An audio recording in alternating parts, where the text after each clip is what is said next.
Observez donc l'impact que les versets du Coran ont eu sur le cœur de Omar ibn al-Khattab. Et là, on se doit de s'arrêter et se poser cette question. Quel effet ont les versets du Coran sur mon cœur ?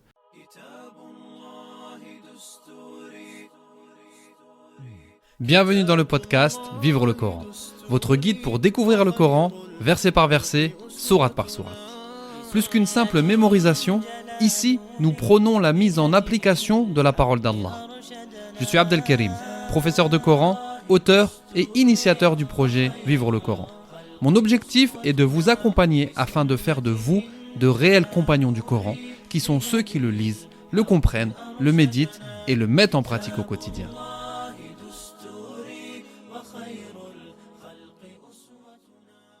Assalamu alaikum wa rahmatullahi wa barakatuh.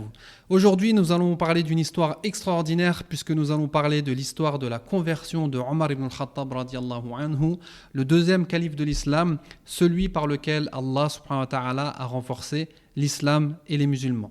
J'ai décidé de parler de son histoire aujourd'hui parce que après le podcast de la semaine dernière, j'ai reçu pas mal de messages me demandant des exemples concrets de la purification des cœurs à travers le Coran al-Karim. Et pour moi, l'histoire de la conversion de Omar ibn al-Khattab radiyallahu anhu représente vraiment la purification des cœurs à travers les sens du Coran, parce qu'on est passé d'un homme qui détestait l'islam, qui détestait les musulmans, qui allait tuer le prophète sallallahu alayhi wa sallam, à un homme qui s'est vraiment soumis à Allah subhanahu wa ta'ala et à son prophète sallallahu alayhi wa sallam. Donc c'est parti, je vais vous raconter son histoire et sachez qu'il y en a d'autres parmi les compagnons qui se sont convertis grâce à un verset, deux versets ou même une sourate. Et Inch'Allah, dans les podcasts à venir, je vous en raconterai quelques-unes. Pour bien comprendre cette histoire et prendre conscience de l'impact qu'elle a eu, nous sommes obligés de recontextualiser. Nous sommes à la Mecque, nous sommes dans l'année 6 de la Révélation, une période très dure pour l'islam et les musulmans.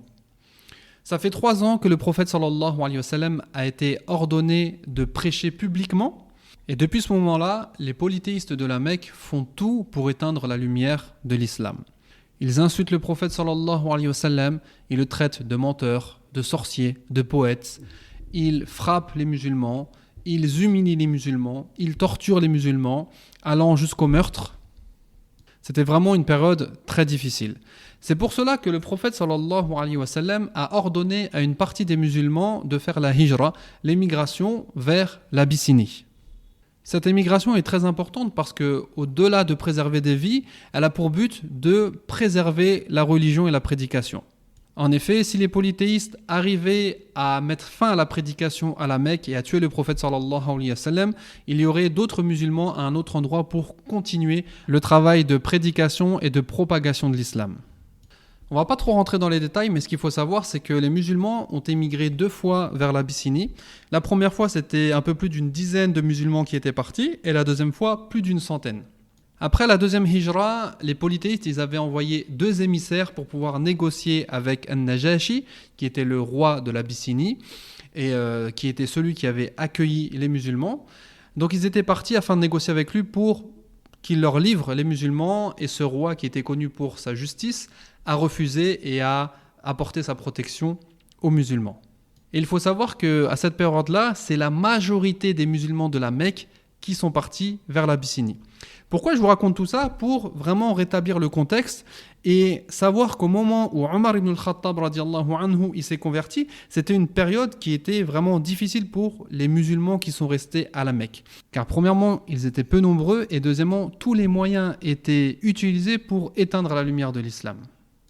Et c'est à ce moment-là, 3 jours après la conversion de Hamza, l'oncle paternel du prophète sallallahu alayhi wa sallam, que Omar ibn al-Khattab sortit de chez lui, décidé à en finir avec l'islam et donc décidé à tuer le prophète sallallahu alayhi wa sallam. Il faut savoir qu'avant son islam, Omar, il était connu comme étant une personne dure envers les musulmans et dure envers l'islam. Notamment, il est rapporté qu'il torturait une de ses servantes du matin au soir, jusqu'à ce que ce soit la fatigue et la lassitude qui l'empêchent de continuer. Essayez de vous imaginer cette scène terrible. Omar ibn al-Khattab, cet homme grand, fort, réputé pour sa dureté, réputé pour sa force et ses capacités à combattre, qui sort de chez lui, épée à la main, le visage rouge, énervé, voulant tuer le prophète sallallahu alayhi wa sallam. C'est cet homme qu'a croisé Nu'aym ibn Abdillah, qui était un musulman qui cachait sa foi. Il a vu Omar ibn al-Khattab, il l'a vu énervé dans cet état-là, et il lui a demandé « Oh Omar, qu'est-ce qui t'a mis dans cet état ? Qui tu cherches ? Qu'est-ce que tu vas faire ?» Et là, Omar ibn al-Khattab, il dit « Je veux mettre fin à la situation dans laquelle on vit à la Mecque, à ces conflits qu'il y a entre nous et les musulmans, et pour ça, il me faut tuer Mohammed. Donc je cherche Mohammed. » Et le prophète sallallahu alayhi wa sallam, il était dans la maison de Al-Arqam ibn Abi Arqam. C'était dans cette maison que les musulmans se réunissaient pour pouvoir apprendre leur religion, apprendre le Coran et pour pouvoir entretenir les liens de fraternité. Et là, Nu'aym ibn Abdillah, il a eu une réaction qui peut être bizarre à première vue, mais on va voir l'intelligence de Nu'aym ibn Abdillah. Quand il a su que Omar voulait tuer le prophète sallallahu alayhi wa sallam, il lui a dit « Mais Omar, pourquoi tu t'occupes de Mohammed alors que dans ton foyer, il y a des gens qui ont embrassé l'islam. Chez toi, parmi ta famille, il y a des gens qui sont musulmans. Il y a ta sœur Fatima bintul Khattab ainsi que son mari Saïd ibn Zayd. » Et là, Omar ibn al-Khattab, il est devenu encore plus énervé que ce qu'il n'était. Il a dit « Comment ça ? Dans ma famille, des gens qui ont le même sang que moi suivent la religion de Mohammed ?» Et il lui a dit « Oui. » Donc, à première vue, on peut dire « Subhanallah, pourquoi Nu'aym, il a dénoncé Fatima ?» Mais quand on prend du recul, Nu'aym, il a dénoncé Fatima parce que c'est la seule solution qu'il a trouvée pour gagner du temps. Il lui fallait gagner du temps pour aller prévenir le prophète sallallahu alayhi wa sallam qui était dans la maison de Al-Arqam ibn Abi Arqam que Omar ibn al-Khattab le cherchait. Et c'est la seule parade qu'il a trouvée à ce moment-là, et regardez les conséquences positives que ça a eu, subhanallah. De là, Omar ibn al-Khattab, il change de direction. Il va directement chez sa sœur Fatima. Et avant de rentrer, il tend l'oreille. Et il entend sa sœur Fatima avec son mari en train de réciter Al-Qur'an Al-Karim. Et ce qu'il faut savoir, c'est qu'il y avait un troisième homme chez eux. Il y avait Al-Khabbab. Al-Khabbab, c'était un homme que le prophète sallallahu alayhi wa sallam avait élu enseignant et qui allait chez les différentes maisons des compagnons pour leur enseigner le Coran. Et à ce moment-là, donc, Al-Khabbab, quand il a entendu Omar ibn al-Khattab taper à la porte, il s'est caché. Et donc Omar ibn al-Khattab, il entend sa sœur et son beau-frère réciter les versets du Coran. Et là, il tape fort à la porte. Tout le monde prend peur. Bien sûr, c'est Omar ibn al-Khattab, cet homme impressionnant. Et là, on a Saïd ibn Zayd qui ouvre la porte. Et Omar ibn al-Khattab, énervé, il demande « Qu'est-ce que vous étiez en train de faire ?» Bien sûr, personne ne veut répondre. Et Omar ibn al-Khattab, il commence à taper Saïd ibn Zayd radiyallahu anhu. Sa femme, Fatima, elle s'interpose entre lui et son frère, Omar. Et regardez le courage de cette femme-là. Et là, Omar, il commence à frapper également sa sœur jusqu'à ce qu'il y ait du sang qui coule sur son visage, subhanallah. Et à ce moment-là, Saïd ibn Zayd, radiallahu anhu, il intervient encore une fois en disant « Stop, stop, on va tout avouer. Ta sœur et moi, on était en train de réciter le Coran. Ta sœur et moi, nous suivons le message de Mohammed et nous nous sommes convertis à l'islam. » Et là, Omar ibn al-Khattab, ces paroles-là ont eu un électrochoc, ont eu l'effet d'un électrochoc, et il s'est calmé. Il s'est calmé et il a demandé à sa sœur Fatima, il lui a dit « S'il te plaît, est-ce que tu peux me montrer les feuillets que vous étiez en train de réciter ?» Fatima, regardez encore le courage de cette femme-là et regardez la valeur que le Coran avait auprès des compagnons. Fatima lui a dit « Non, ô mon frère, Alors qu'elle a Omar ibn al-Khattab devant elle. On a Omar qui est énervé, qui l'a déjà frappé, qui a fait couler son sang. Mais elle s'oppose à lui en lui disant « Non Omar, ces feuillets, sauf seuls les gens purifiés peuvent les toucher. Et toi, tu es impur par ton polythéisme.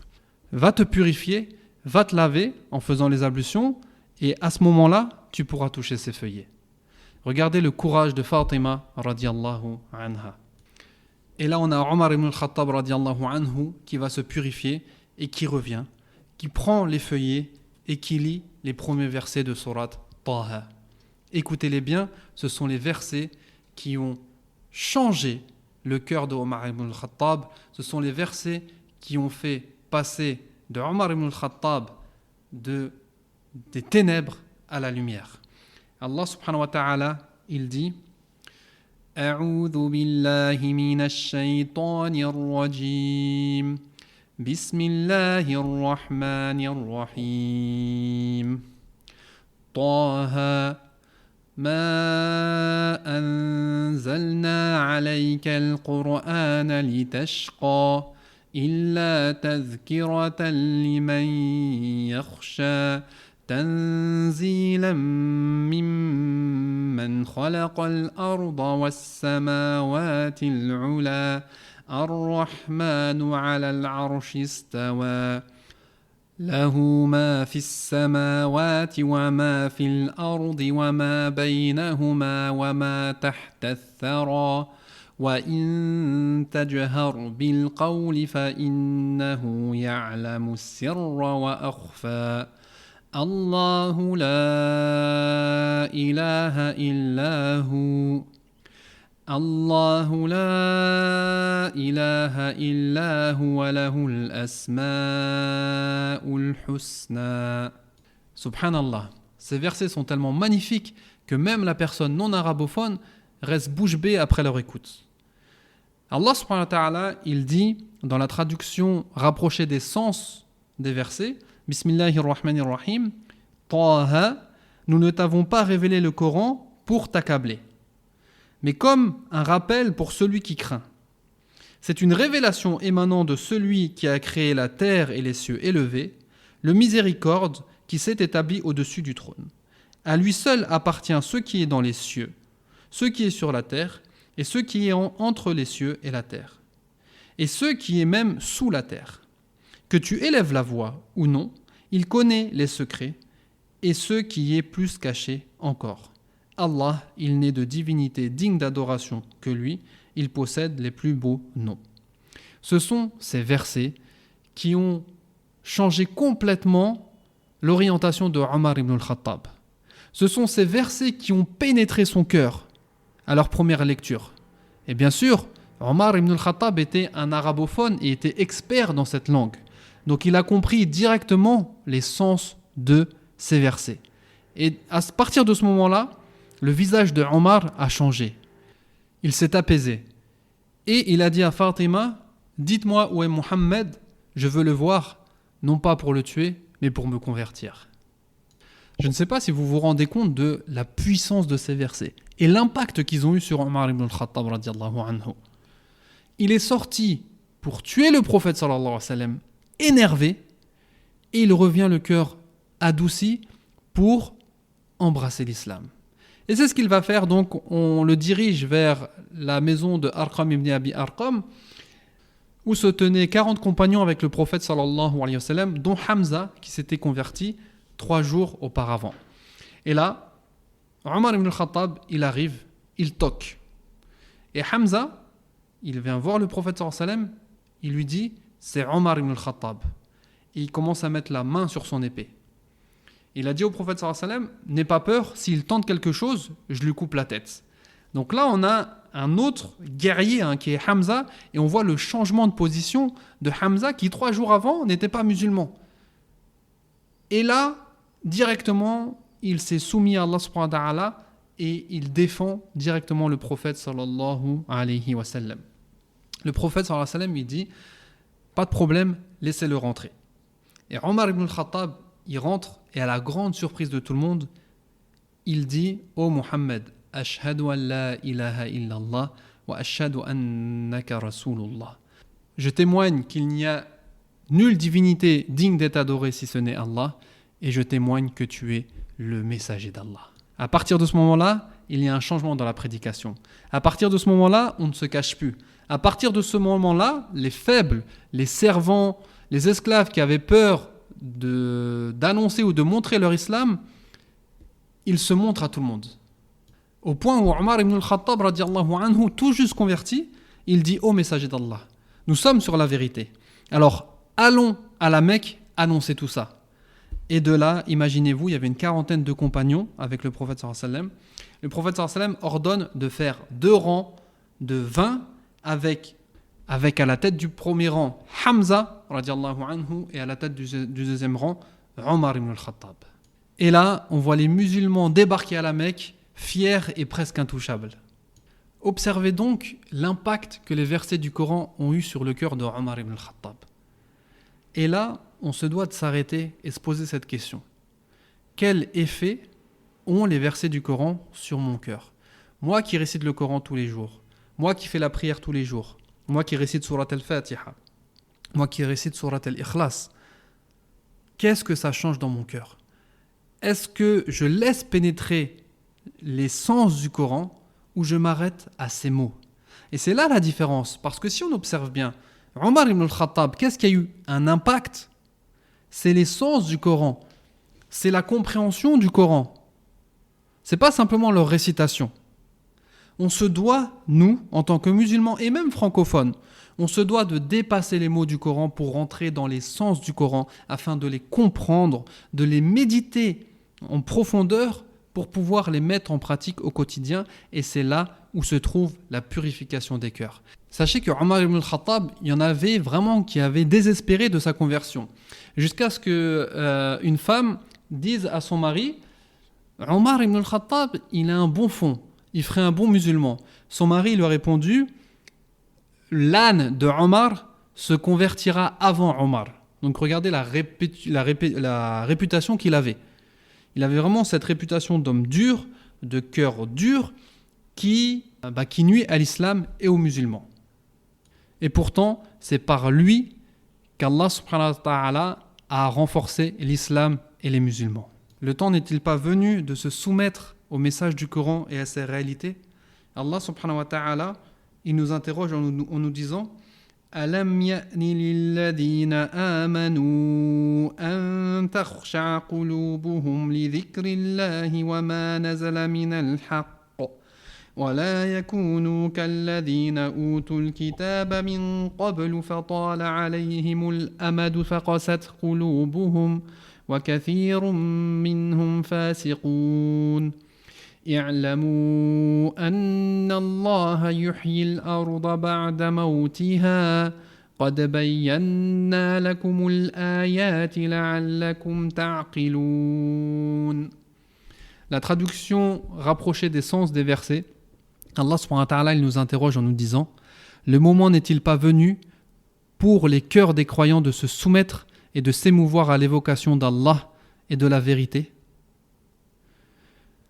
Ceci afin de ne pas être comme ceux qui ont reçu le livre avant eux et dont les cœurs s'endurcirent lorsque le temps, les séparant de l'avènement de leur prophète, se prolongea, et dont la plupart sont dévoyés. Sachez qu'Allah redonne la vie à la terre morte. » Et là, c'est une comparaison entre la terre et les cœurs.